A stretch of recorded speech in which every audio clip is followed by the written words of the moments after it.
When history talks about absolute cruelty, one name rises above all others.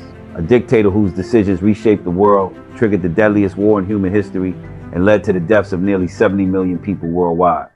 In today's video, we're uncovering 30 shocking, lesser-known facts about Adolf Hitler, facts that reveal the contradictions and paranoia behind one of humanity's darkest chapters. Stay till the end because the final facts may completely change what you think, Hitler's entire political career was built on one toxic belief that Germany's problems were caused by Jewish people. This wasn't just rhetoric, it was a genocidal obsession. Starting in the 1920s, he blamed Jews for Germany's economic collapse, military defeat, and cultural decline. By the time he gained absolute power in 1933, this hatred became state policy.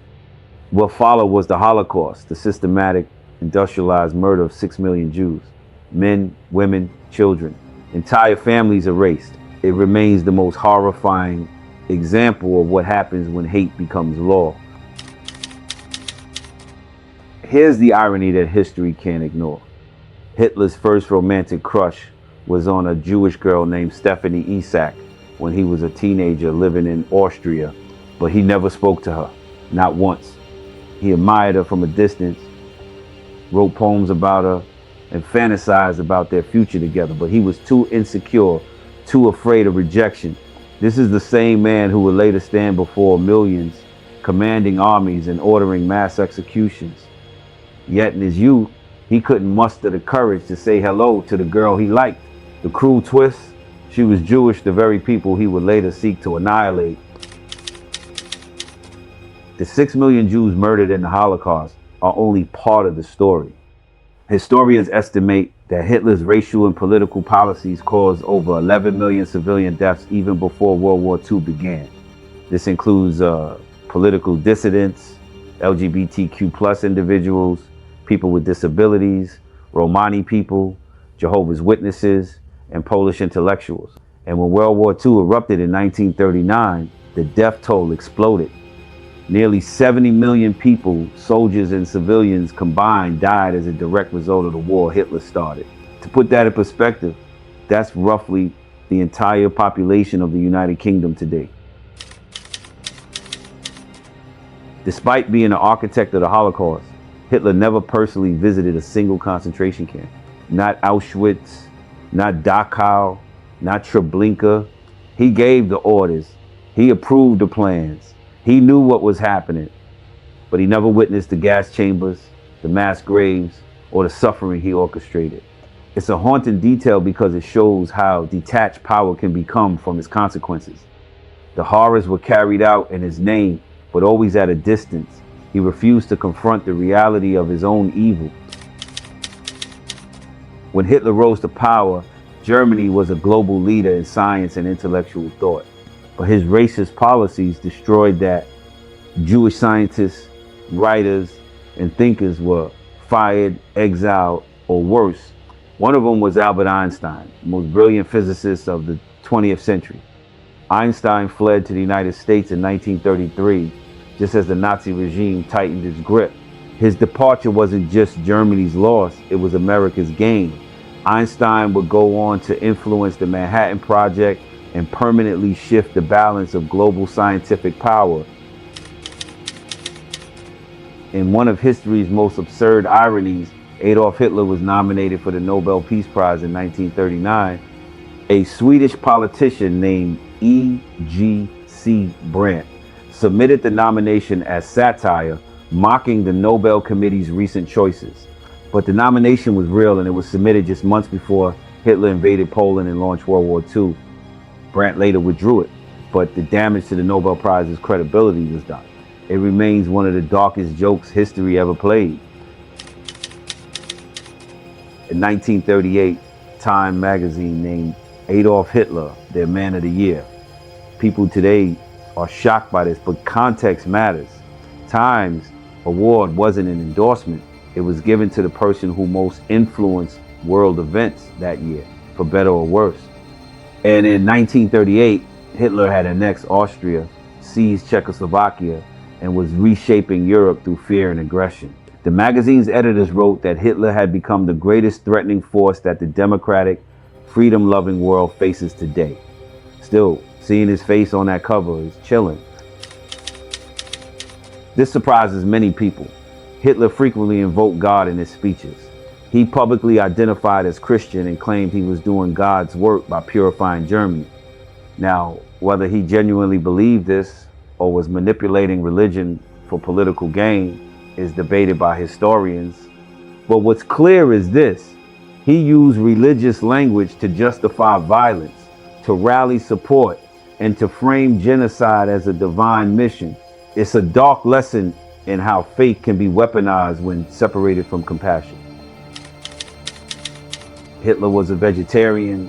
He avoided meat, promoted animal welfare laws, and even banned vivisection, the use of live animals in experiments. He loved his German Shepherd, Blondie, and treated her with genuine affection. And yet, this same man orchestrated the murder of millions of human beings. The contradiction is staggering. It shows that moral concern for animals doesn't automatically extend to empathy for people. Hitler was one of the first modern leaders to launch aggressive anti-smoking campaigns. He believed smoking was harmful to health decades before it became mainstream knowledge. Nazi Germany banned smoking in public buildings, restricted tobacco advertising, and promoted research linking smoking to lung cancer. On the surface, this seems progressive, but again, it's the contrast that's haunting. A regime that gassed millions was worried about cigarette health risks. Unlike modern politicians who rely on speechwriters, Hitler wrote every single one of his speeches himself. No editors, no consultants. He spent hours crafting them, obsessing over word choice, rhythm, and emotional impact. Historians agree. Hitler's speeches were emotionally hypnotic. He didn't just talk, he performed. He knew how to inflame fear, anger, and national pride. He used pauses, gestures, and vocal intensity to manipulate crowds into a frenzy. Even people who hated his politics admitted his oratory skill was chilling. It's a reminder, charisma is not the same as character. Dangerous leaders often rise not because they're right, but because they know how to make people feel something. Hitler's father, Alois, was a harsh, controlling man who married 3 times. Adolf was born from the 3rd marriage and grew up in a home filled with tension and abuse. His father beat him regularly and mocked his artistic ambitions. Does this excuse anything Hitler did? Absolutely not. But it helps explain how resentment, insecurity, and a thirst for control shaped him from childhood. Here's a fact that makes you think about the fragility of history. Hitler's mother, Clara, considered having an abortion when she became pregnant with him. She consulted a doctor, but he refused to perform the procedure.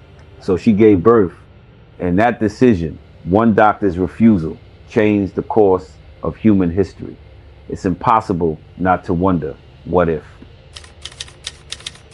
Hitler wasn't an early riser. He typically woke up around 11 a.m.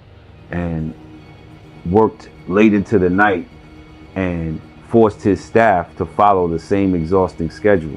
Meetings would run until 3 or 4 inches the morning. This erratic routine created chaos in decision making. Here's a bizarre coincidence. Adolf Hitler and Charlie Chaplin shared the same iconic mustache style, and both were born in April 1889, just 4 days apart. Chaplin, the comedic genius who championed humanity and compassion. Hitler, the dictator who embodied cruelty and hate. Chaplin even mocked Hitler brilliantly in his 1940 film, The Great Dictator. The name Adolf roughly translates to noble wolf in Old German. Hitler became obsessed with this symbolism. He used wolf as a pseudonym, named his headquarters Wolf's Lair, and embraced the imagery throughout his life. As a child, Hitler dreamed of becoming a Catholic priest. He sang in the church choir and admired religious pageantry. Ironically, a priest once saved him from drowning as a boy. the same institution he once idolized, he would later manipulate. During World War I, a young Adolf Hitler was a soldier in the German army. According to some accounts, he was wounded when he encountered an enemy soldier, an American named Henry Tandy. Tandy reportedly spared Hitler's life. Years later, when Tandy learned who that soldier might have been, he was haunted by the decision. One act of mercy, millions of deaths. One of the most enduring symbols of the Holocaust is the Diary of Anne Frank. Anne was a Jewish girl who hid with her family in Amsterdam during the Nazi occupation. Her diary captured the fear and hope of life in hiding until she was discovered and killed at age 15. Her words survive as a testament. Over 30 million copies have been sold worldwide. Hitler was paranoid. He believed enemies were constantly trying to poison his food. To protect himself, he employed multiple food testers who had to eat every meal before he did. Even in power, Hitler lived in fear. Medical records suggest that Hitler suffered from a condition that made him unable to father children. It's another strange detail for a man obsessed with racial purity. Despite projecting strength, Hitler had a bizarre phobia. He was terrified of cats. Napoleon and Alexander the Great reportedly shared the same fear. In his book, Mein Kampf, Hitler made derogatory remarks about Indians. But when Indian nationalist leader Subhash Chandra Bose met Hitler, Bose confronted him. Hitler, eager for Bose's support, later promised to revise those statements. At 1936 Berlin Olympics, Hitler wanted to showcase Aryan superiority, but India's hockey team crushed Germany 8-1 into the finals. Hitler was so impressed by Indian player Major Dhyan Chand that he offered him German citizenship. Dhyan Chand refused, choosing national pride over Nazi gold. Hitler's worldview was binary and apocalyptic. He believed Germany must dominate the world or cease to exist entirely. There was no middle ground. This led him to pursue total war, sacrificing millions of German lives. Nazi Germany came dangerously close to developing nuclear weapons. They had brilliant scientists like Werner Heisenberg working on atomic research, but internal conflicts and lack of resources stopped them. If Hitler had succeeded, the world would be unrecognizable today. On the 30th of April 1945, as Soviet forces closed in on Berlin, Adolf Hitler reportedly committed suicide in his underground bunker. His body was burned by loyalists to prevent capture. For decades, this was the accepted story, but questions linger. Just one day before his death, Hitler married his longtime companion, Eva Braun, in a small civil ceremony. Hours later, both were dead. Hitler died by gunshot. Eva took cyanide. It was a grim, hurried end. Here's where history gets murky. Some historians believe Hitler didn't die in that bunker. They claim he escaped to Argentina, where Nazi sympathizers helped him live in hiding until the 1960s. The FBI investigated reports of Hitler sightings in South America, but no conclusive proof has ever been found. Most historians agree he died in 1945. Still, the mystery endures. History doesn't repeat, but it warns. Hitler's life is a study in contradictions, a failed artist who conquered nations, a vegetarian who orchestrated mass murder, a man terrified of cats but ruthless toward humanity. If this video made you think, hit like. Share your thoughts in the comments. Was Hitler pure evil or a product of dangerous ideology? Subscribe for more deep dives into history and hidden truths. We'll see you in the next video.